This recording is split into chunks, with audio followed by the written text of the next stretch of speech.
Hello everyone and welcome to another YouTube video. In this video I'll be starting a new series that I like to call Advanced Tech. This series is going to be focusing on different terms you might hear being thrown around in the Valorant community, what they mean and how they can actually help you improve. The actual reason behind this series is I know a lot of players have heard stuff like aim training, game sense, etc.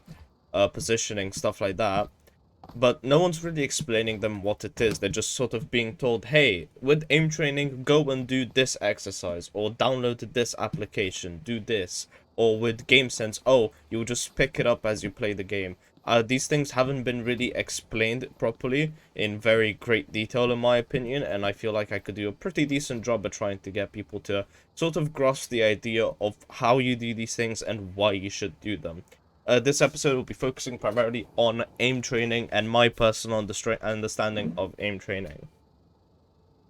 So, without further ado, what is aim training? What does it do for you? Well, aim training, simply put, is having objects on the screen that have hit points. You need to hit those objects in as an efficient manner as possible to train your aim. It's not just that simple though. A lot of people would stop the description there. Aim training helps you do a few things, but the primary ones are your hand-eye coordination, as you don't have to look at your mouse to see where the mouse is being moved, as well as your ability to get a sense for the speed at which your mouse moves in relation to your screen. The reason why aim training is so key is because if I go here, I'll show a quick example. I'm currently playing on my regular sense, which is 0.23. If I was to switch my sense to 0.5 right now and I press practice, you'd see that I'd be missing a lot more than I would if I was just playing on my regular sense, because I'm not getting a feel for how my mouse is moving. But should I move back to 0.23, I have a much more control over where my mouse is. I'm trying to prove a point here, aim.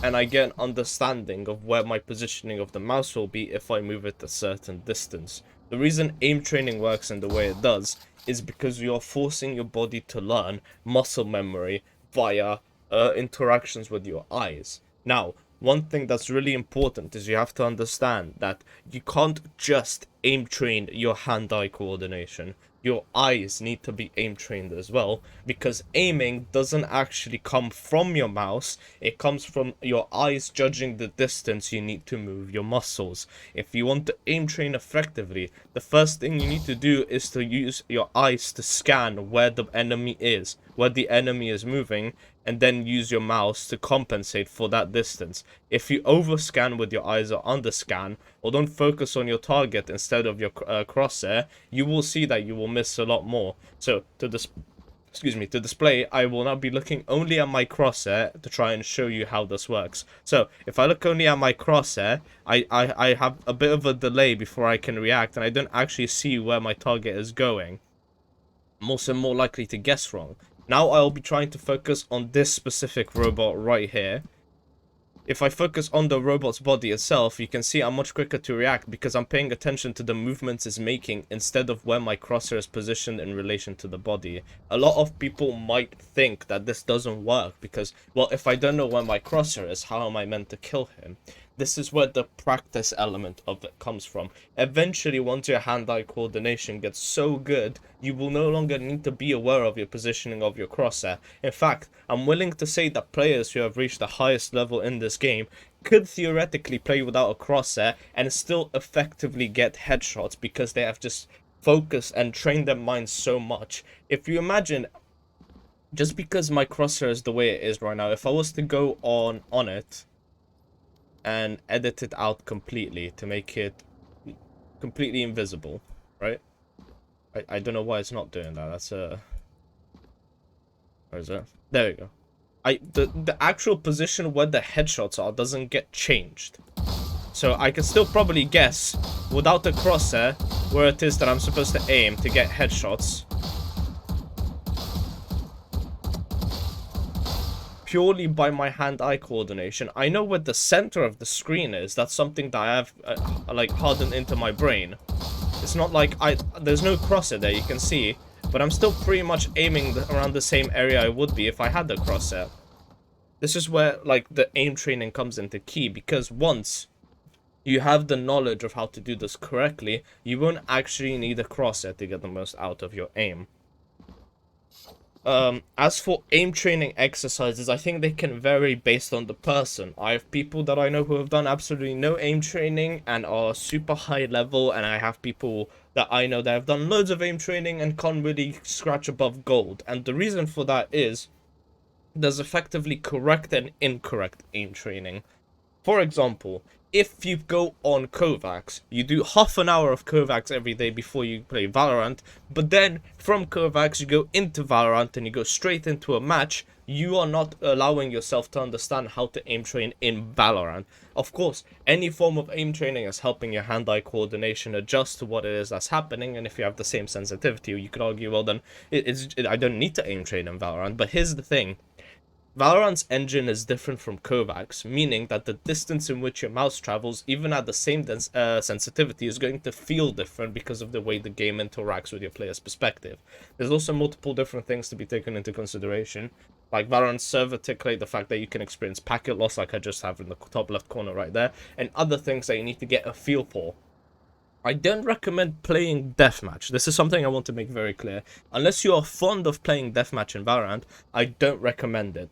Most of the time, deathmatch will not be a direct representation of how effective your aim training is, because in deathmatch there's a lot of variables, including the fact that everyone has the ability to shoot at you. It's not a team-based system where you only have to ever worry about 5 players, and it is very easy to feel demoralized because you've just spent hours aim training and you go into a deathmatch and there's this one person that's one-tapping you from across the map for whatever reason they might be doing it. I think the best way to aim train is you want to go on whatever your preferred app is, even if that app is in fact Valorant, and you want to give yourself some time to warm up. I don't mean warm up physically, I mean warm up your mind's eye. You want to take that time to understand where your crosshair is, how your aim is feeling today, and to create a relationship between your eyes scanning the position of your target and where you want your hand to move.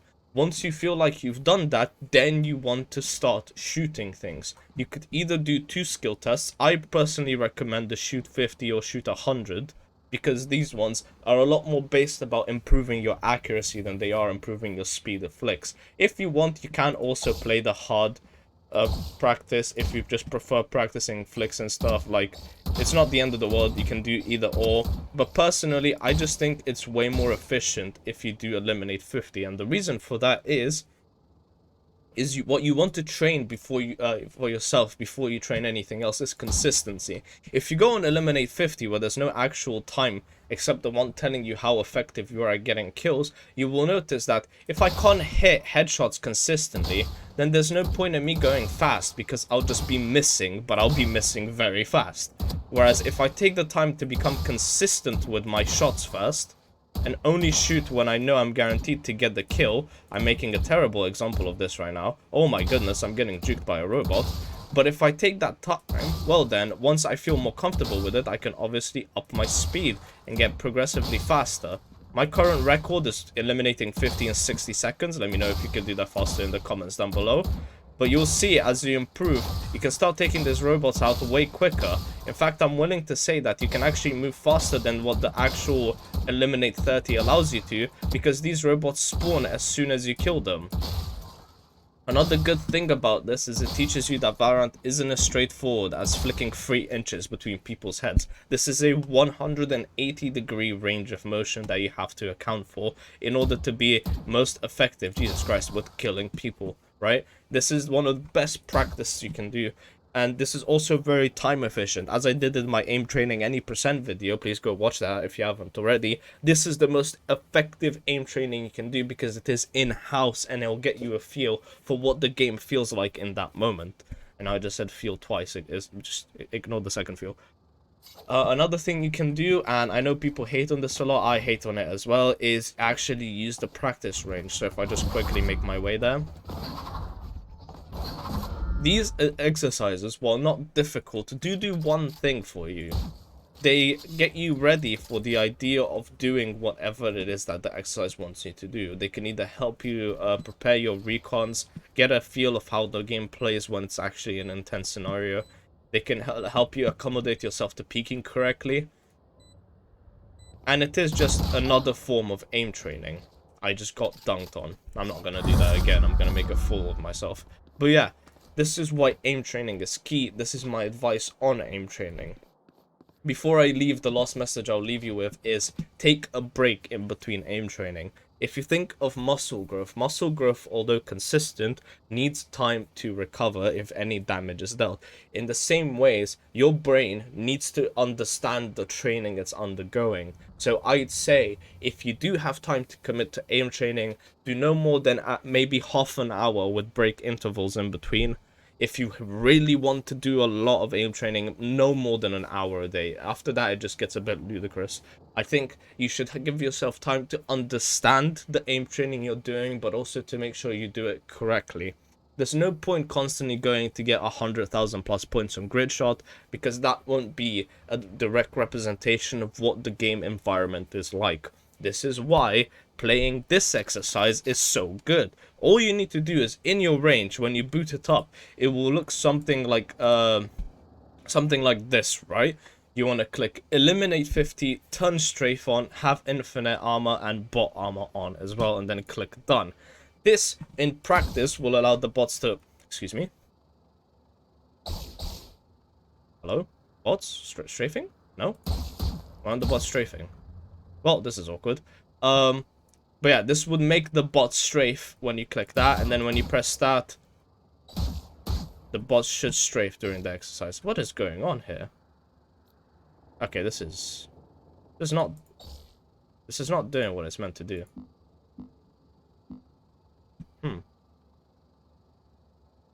Eliminate 50, strafe on, done, practice. Ah. That's, I think I just encountered... There we go. Now, one of the bots is strafing. But we'll call him Greg. Thank you, Greg, for showing us how it's done. All of you else have fucking failed. You're this fucking disgrace. Thank you for making me look like an idiot. But yeah, once your bots are strafing, you will not only get used to aim training on people who are moving, but it will also give you an idea of what you need to improve on. Are you clicking heads but not consistently? Slow down until you click heads consistently. Are you mostly spraying body shots? Take the time, take a deep breath, go as slow as you need to, and start trying to focus more at head level. Although it's a more high risk that you'll miss, it is also key to realize that the time to kill between 4 body shots and a single headshot is, well, from the earth to the moon difference. Just keep this in mind as you're doing the aim training, because you want to aim train correctly the same way you want to practice correctly. Remember, practice doesn't make perfect, it makes permanent. Good practice makes permanent perfection. I have been Venter Black 3. Thank you everyone for watching, and I'll catch you guys in the next video.